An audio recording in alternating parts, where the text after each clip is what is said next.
I remember the first time I saw a pair of my legs in a museum. It was weird. I probably shouldn't be telling you all that.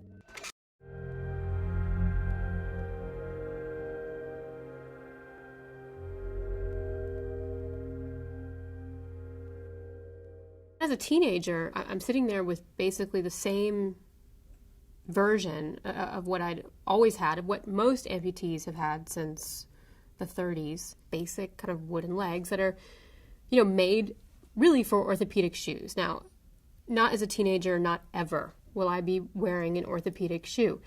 So I was shoving this flat foot into, it was kind of like a little motorcycle boot, so not a big heel, but probably an inch. It was pitching me a little bit forward, so my knees and my hips and my lower back were going to take that impact. But as a teenager, we do ridiculous things for vanity, and I was doing that. So I was traveling with a man that was responsible for developing the cheetah leg. We were sitting in this airport, ready to board a plane. He looked down and said, I can't believe you're doing that to your back and your knees. That's just, it's really bad, and you need to just accept it. You are a double amputee. You should accept that. And I remember being like not even knowing where to start with my rebuttal. I have accepted it. I live it every day.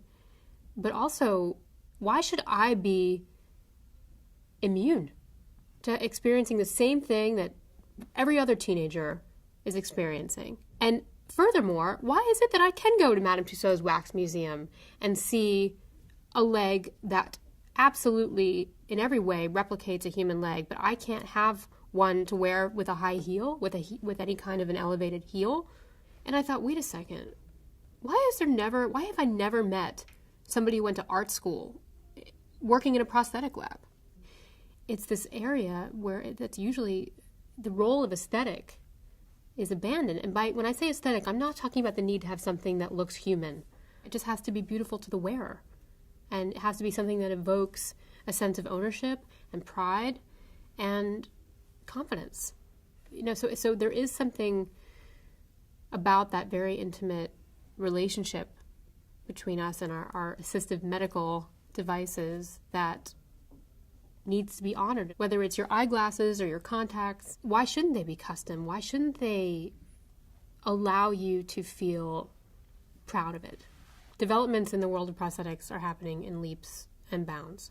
Just the other day, I got 2 new sets of legs. One was the biomes from a company called iWalk out of Massachusetts, but it was really the sockets. It's a new kind of socket for me that completely changed my alignment. I mean, I actually got taller, and the legs weren't any taller than my old legs, but I was almost a ½ inch taller simply from standing straight.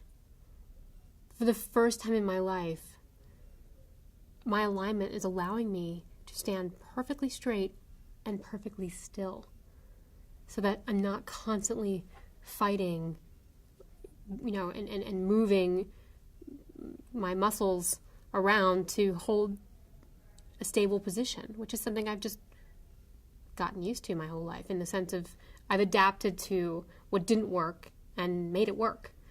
And now you don't have to make it work anymore. You can get something that fits your body properly. So I'm really curious to see that as we continue to add assistive medical devices to our bodies, what does that look like with our locomotion? And, what are the new kinds of beautiful movements we'll come up with?